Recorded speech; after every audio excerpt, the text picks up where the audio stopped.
White. White means old. The Steelers just hired David Morehouse. Who is that? Oh, the Steelers hired from the Penguins? As senior advisor to the president. Interesting. Joke. Hey, no, they literally just sent out a PR release. What? Wow, that's interesting. Yeah, I don't know what to make of that right now. Have you ever seen a crossover from sport to sport like that? Yeah, Travis Williams, who works for the Pirates, used to work for the Penguins. So that's kind of interesting. I think it's probably an effort to maybe act as a bridge with the stadium naming rights and also act as a bridge governmentally for any funding that may happen with the development of the area down there in the North Shore. Yeah, who's the president? Definitely out of left field on a the president's Art, and pretty much, and it'll be Danny Rooney in short order, I think. So there's that. Where was Morehouse most recently? He was with the Penguins for a long time. He ran Clinton's campaign, right? At least in some regard. How long has he been unemployed? 3 months. Wow, that's pretty. That's pretty telling. That's a lot of questions from that. All right, are we ready here, Richard? Yes, I am. Yep, we're ready.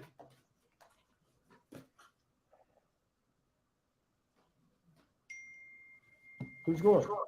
You are. You go. Lead it, Richard. It's yours. No. All right, ready? 3, 2. Oh, you baby. We are here. Black and Gold Banter. I'm Colin Dunlap. You know that. Brian Batko from the Post-Gazette that way. He joins, as does Richard Bazzy, as always. Brian, I'm generally a passenger and Richard leads it, but it seems like he wants me to introduce you. So there's that.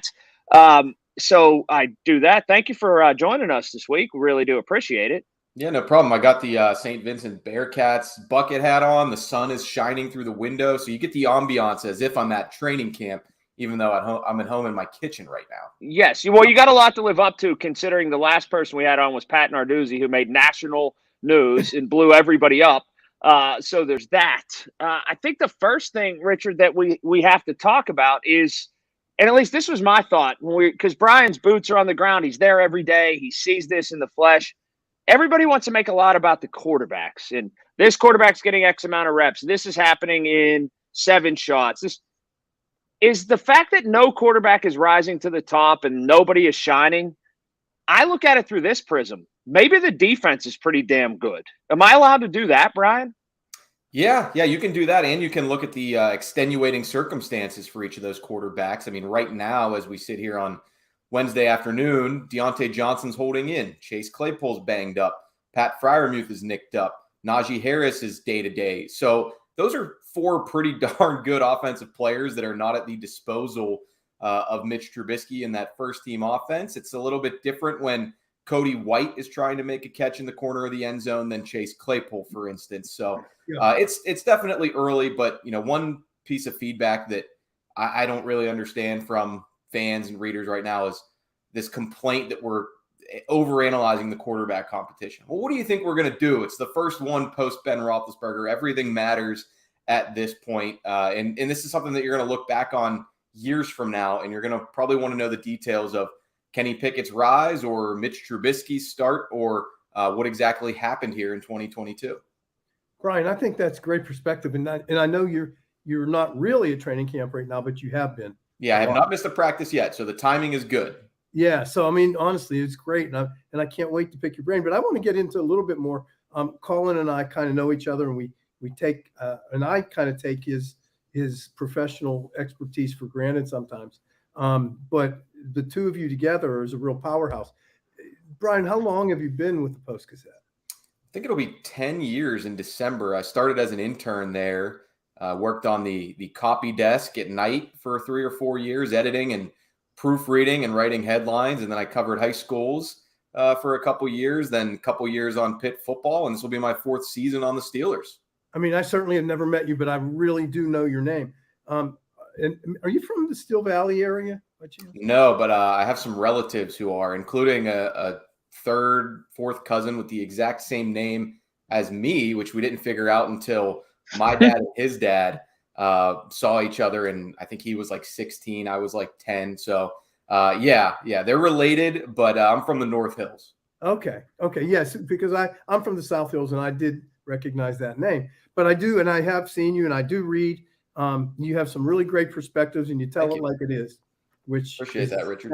It's kind of like Colin, and he tries to hold me back sometimes, but as you see, he doesn't really succeed at that. Right.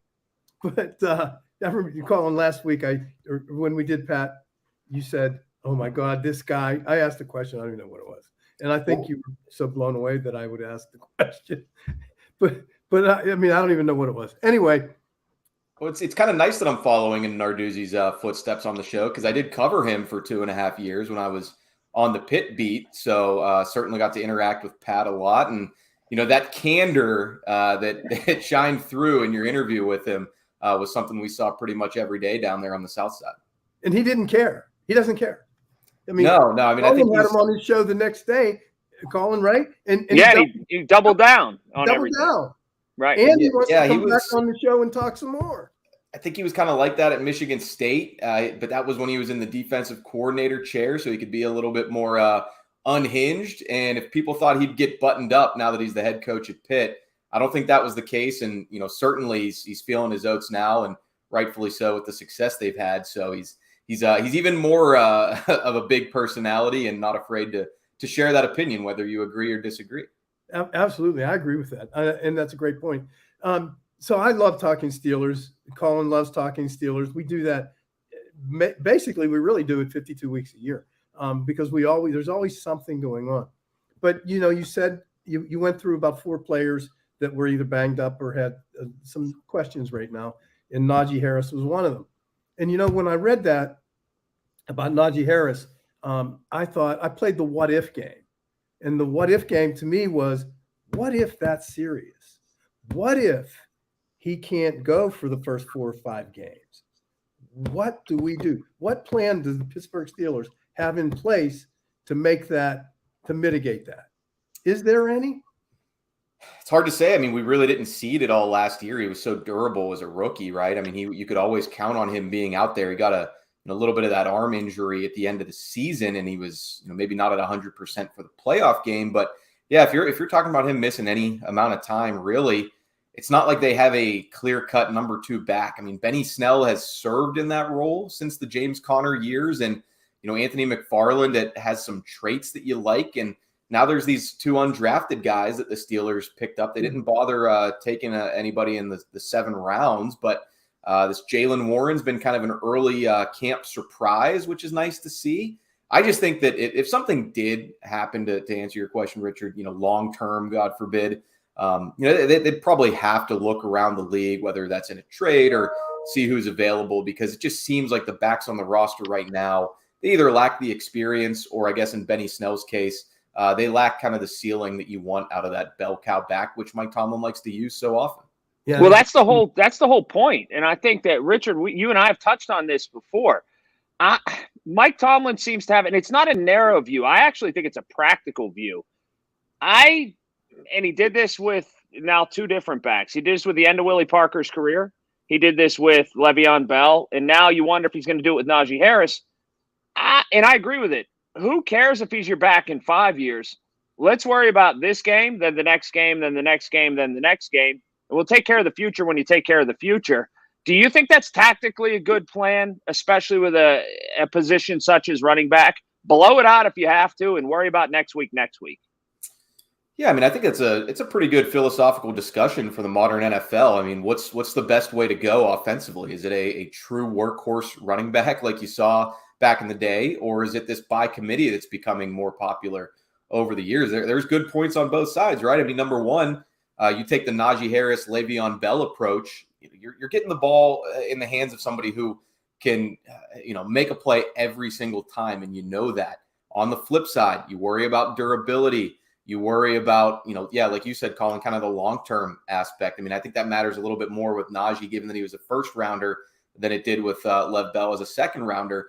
The by-committee approach, it keeps guys fresh. It gives you different looks. It changes the pace. But is there going to be a drop-off from 1 to 2? Not a lot of teams have the Nick Chubb, Kareem Hunt duo that the Browns have. So, I mean, I think me personally, if you get the right guy, I think you can still make that bell cow approach work for you. And by all accounts, the Steelers believe Najee Harris is exactly that type of guy, given his work ethic, his big body, the way that he was able to hold up with a lot of carries at Alabama, and just his willingness to do it. He certainly doesn't complain about how much he touches the ball.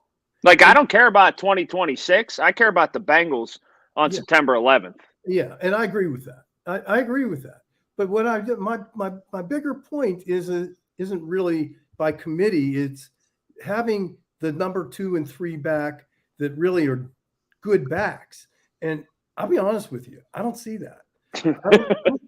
I apologize. I don't see that. I have seen other backs that have become available in free agency, other backs that were looking to leave where they were, and not big dollar backs, but other backs that I thought really might fit well.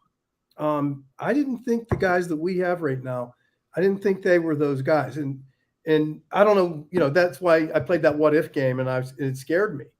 Now, if you go to the quarterbacks, I know people hate, but I love talking about the quarterbacks. Well, I don't think you're in the minority on the running backs. I think a lot of people share that view with you, and we're confused why the Steelers didn't, do a little bit more this offseason, whether in free agency or in the draft, to find somebody that, when you do want to spell Najee Harris, there's not, you're still handing the ball to somebody who can make a play. Benny Snell's got to try to prove that himself this offseason, or this preseason, excuse me. Anthony McFarland's got to try to prove that himself. If they don't, one of these rookies will be chomping at the bit to do it. And if they don't, there's going to be 31 other teams who are going to have a preseason darling who stands out, and there's just not enough room for them on the depth chart. So certainly the Steelers will be looking if it comes to that. Brian, who's your biggest surprise in training camp?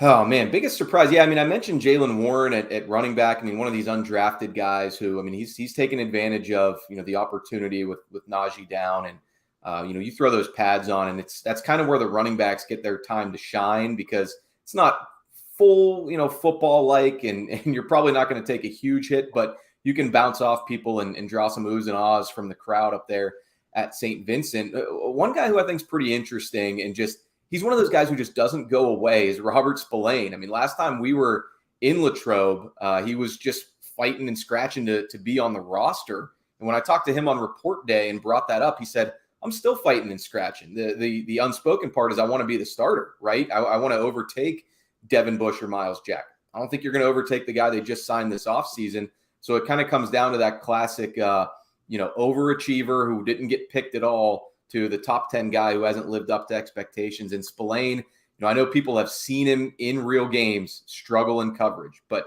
he was telling me early on in camp that he kind of took some unconventional approaches this offseason. He trains with his eyes closed. He runs routes like a receiver or a tight end, I suppose, to kind of mimic what he's going to see as an inside linebacker in coverage. So he really seems to want it. He's not content to just be a special teams thumper.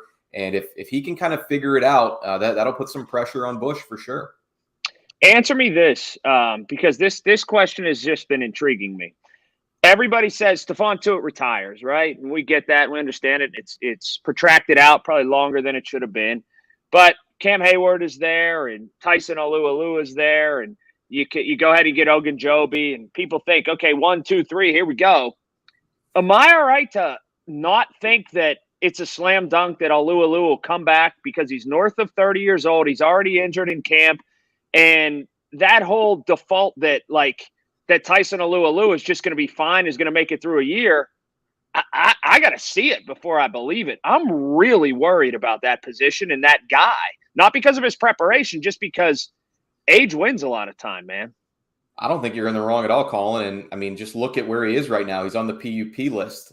He's unable to practice, and that everybody's kind of downplayed that, some swelling in the knee, but those are the things that happen when you're 34, right, and playing on the D line. So, but I will say, I think the Steelers have kind of guarded against that themselves with all they've done to add to that. I think the D line is probably the single deepest group on the team right now. When you talk about the top end talent from Cam, the young guys that they've brought in Isaiah Loudermilk, DeMarvin Leal, the kind of in between veterans, Chris Wormley and Larry Ogunjobi, they went out and signed him.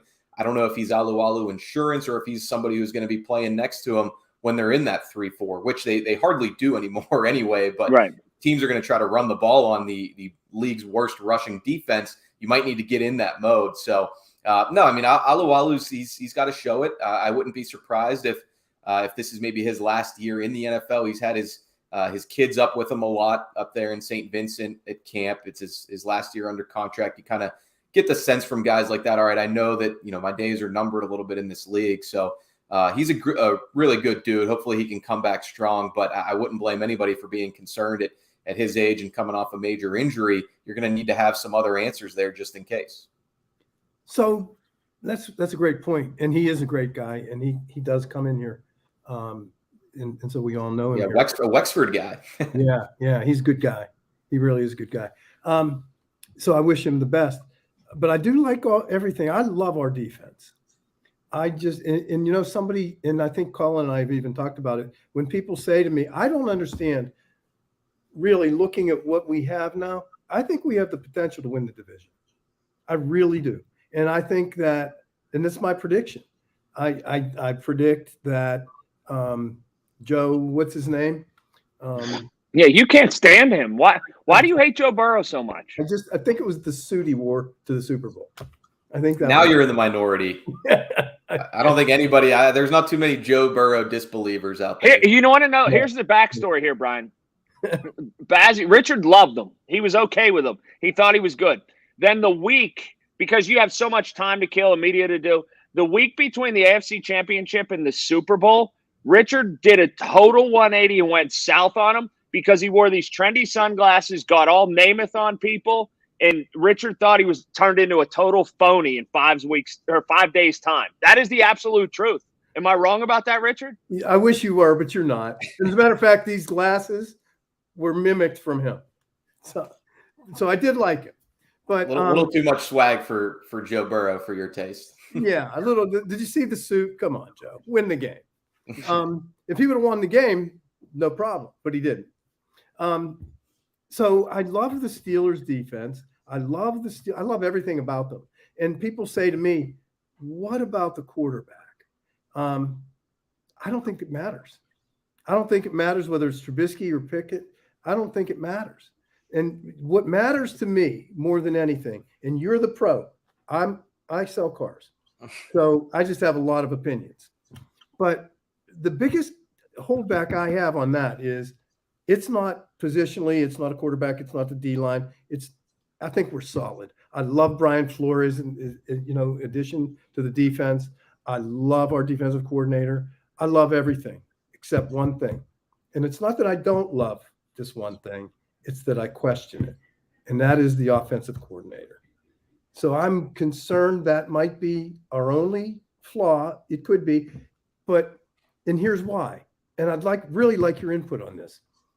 I thought last year when I saw Mason Rudolph's interview this year, and he was talking about, I'm suited for Matt Canada's offense. He likes a downfield offense, et cetera, et cetera. And I started to hear about all that. And then I started to hear that Matt Canada, the reason he was calling, 2-yard pass plays when it was 3rd and 20 was because basically blamed Ben, that Ben didn't have the ability to go downfield. But then I would watch Ben, and Ben could go downfield.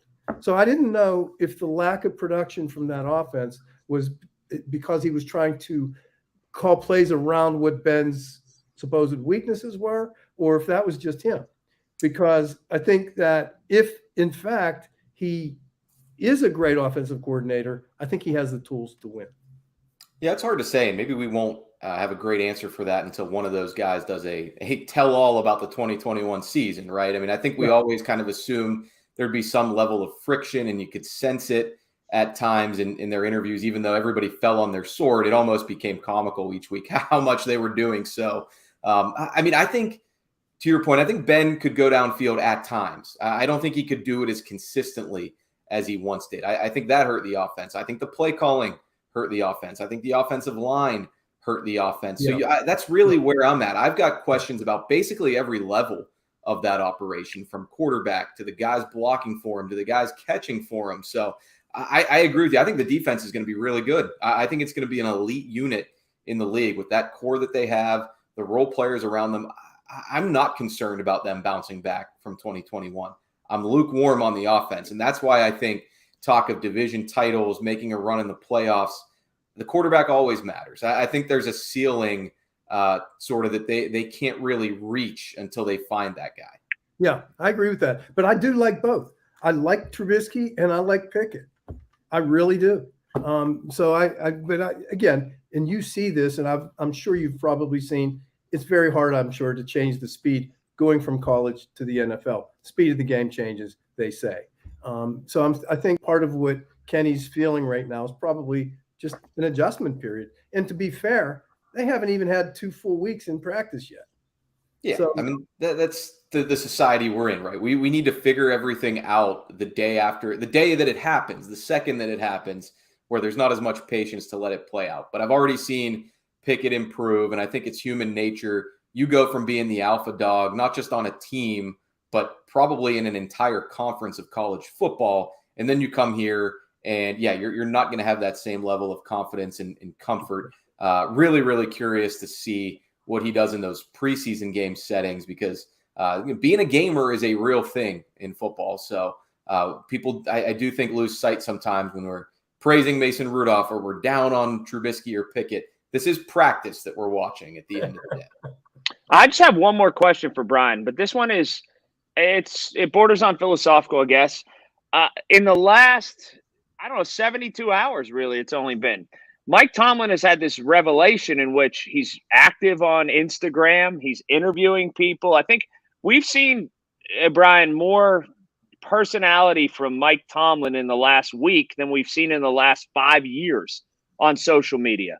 Do you lend that to Ben's not around anymore? Do you lend it to it's a different atmospherically, it's different around the team? Like, this is a guy that he's in this a decade and a half now, and all of a sudden he presents himself and comports himself differently on social media, and it's sudden. Like, it's totally different. Why is that?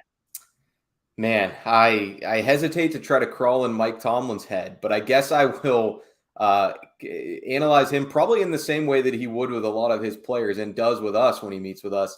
I think this is maybe just happening organically, as he would put it. He's 50 now. He turned 50 in March. He's at a little different place as a dad. I think, 2 of his kids are playing college ball, and I think his daughter is getting close to college age. He's 15 years in with the Steelers, and maybe there is something to Ben was the face of this team from the time I got here till the time he stepped away. I don't know that he quite wants to embrace that part of it, but maybe it's just natural. Maybe it's just things feel a little bit different around here. I'm just kind of growing with. He's kind of an old guy too. He looks at himself like a dinosaur, probably, with the whole social media aspect of it. And like anybody, they want to try to grow a little bit, get involved with some other stuff. Maybe his kids and his players and people are pressuring him to do a little bit more on it, and he seems to be having fun. So every time you talk to him and he gets one of those big picture questions of how long do you want to do this, he kind of brings up when I stop enjoying it, when I stop having the passion for it, that's when I'll be done. And this, these little things that you kind of look at and go, why? Maybe it's just a signal that he does. Yeah, it's so striking to me, because he went from a deep aversion to it to a full embrace of it, and there didn't seem to be much of a middle ground. The Twitter thing kind of came along slowly. He started tweeting a little bit more. I think it was around the combine time. It was hey, go check out my son's newest song. I'm like, right. Oh, okay. Yes. And my daughter did well. My daughter did very well in a gymnastics competition and things like that. But now he's interviewing people on Instagram. It's crazy. Yeah, he was dipping his toe in the water, and I guess he liked how it felt. Is that what you think, Colin? What do you think the reason is? I do think that he feels as if there is this cloud. Some will call it a dark cloud. Some will just make it a cloud. Some will think it's just a presence. I think he now thinks he's the face of the franchise even more, and he doesn't have to split that with the quarterback. Yeah, I think some of that's true. Said for that, and that was going to lead me to my next question for Brian. Brian, what do you feel? Do you feel a lighter attitude in camp? Does it seem different to you? I was thinking about that today. I mean, not really. It feels basically the same. The only other, it's my 4th season. The only other time I was at training camp in St. Vincent was 2019. And Despite 2 years of the pandemic and everything being different and just off kilter, this part of it really does feel similar. I mean, the quarterback competition is unprecedented for Tomlin, but I mean, even when Ben was there, you had the battle for the backup quarterback. You had him taking days off and guys splitting reps. So it's not like it feels tremendously different to me. Maybe it will when we're back in the locker room during the regular season, and that guy in the corner there who has the sort of commanding presence is not there. But even by the end of his career, I think he was kind of low key. Kind of did his thing, and I think he's even spoken about this, and plenty of his teammates have. The guys he came in with were all gone by the end. I mean, he was so separate from everything. He got along well with Juju, I think, and certainly took to Freiermuth and even Kendrick Green. He was mentoring him a little bit last year, but he was kind of his own figure in a way, just based on the age, the experience, the accomplishments that, removing him from the equation. It's not completely different. At least it doesn't feel that way to me. Very interesting. You mentioned Juju. I feel like I wish we would have kept him. I felt like at $8 million, he was a bargain. Yeah, I see that. I mean, especially now with the kind of uncertainty. But I'll tell you what, guys, I mean, this receiving group that they have, I think it's deeper than the one they took into preseason last year. And you'll see it, next week? Is it Seattle or the Jaguars are the first game? I can't remember the preseason schedule, but I think you'll see these guys making plays. I mean, we're hearing from Anthony Miller. To go back to your earlier question, a surprise. He wasn't on my radar a lot, but you can see why he was a second-round pick and somebody who had a little bit of NFL success before he kind of washed out of Chicago and then Houston. He looks the part right now. And even just going down the line, there's a bunch of guys in that group who can make tough catches, who can get downfield, get behind the defense, especially when you factor in the two rookies. So, I think there were some players who didn't necessarily belong on an NFL field last year in training camp. That is not the case at all with the plethora of pass catchers they have now. So what does that do to Deontay? That's the many $1 million question, $20 million question. That seems to kind of be the break-even point right now. There's the receivers this offseason who got more than 20, and there's the ones that got less. So I'm sure he wants to be on one side of that aisle, and I don't know if the Steelers think he is. Do you think they'll sign him? I still lean toward no. I mean, you've been seeing some more, predictions for that from people who are kind of on the fringes of the NFL media, and not quite the Schefters and Rappaports of the world, but some other folks saying this is moving in a good direction. But our Jerry Dulac of the Post-Gazette said they are still miles apart. So that's kind of what I assumed the case to be. And, that's what I would think too, just based on the way they've operated with receivers and the way this market has blown up. Colin, are they going to sign him? I think that he ends up taking a bridge deal and takes it like a 3-year deal and bets on himself that he'll be better than one of the rookie receivers and Claypool whenever it comes time for that next contract to come due. He doesn't need to break the bank right now. He can in that next one. I think that he agrees to like a 3-year deal. Yeah, I think they do. What would you do if you were Omar? I tell him, here's my firm number. It's about 19.5 or so, or 20 at most. Number. That's a big number. It isn't. Well, it's actually not. I think it's a number commensurate with his talent level when measured against the other people in the National Football League playing his position. I mean, I saw something posted the other day that compared him to his numbers to Debo in San Francisco. And I was surprised by those numbers because his numbers eclipsed Debo Samuel's. Yeah, but Debo Samuel's been used as a rusher so much. That's an apples to oranges almost. I mean, it really is. And I looked at it and I thought, wait, how do you do that? You can make the numbers say whatever you want the numbers to say. Honestly, but I fell into that. So I was guilty of that. But then I look at it and I say, man, he went good year, okay year, great year, bad year. I just think he's too inconsistent. I don't think you can give him anything long-term, to your point, Colin, about a short-term deal. But I just don't even know 3-year deal seems to be too much for me, especially when you have a guy like Pickens and everybody else in camp. Well, camp's one thing, a lot of guys came in here and were supposed to be really good. Yeah. Let's just see them do it when the games really count, though, too. So, Yeah. but yeah, well, that's all I have for Brian. He's been absolutely wonderful. Brian, you're great, and I really appreciate your perspectives and your insights to camp. I look forward to it. Are you back out there today or tomorrow? So I was actually telling Colin off air, my wife is due with our second child like any hour now potentially. So I'm going to be probably away from St. Vincent for a little bit, but I don't like missing stuff on the beat. So I'm not going to rush back, but certainly I'll be out there as soon as possible, as long as everything's going smoothly on the home front, hopefully. God bless. Yeah. God bless. Great time of your life. Enjoy it. Acrisure Batko about to be born. So big time, big day for Brian. I was going to say Najee if it's a boy, Minka if it's a girl. We'll see. There we go. Thank you for taking the time with us, Colin. Yep. All right. Love you. We'll see you. Thank you. All right.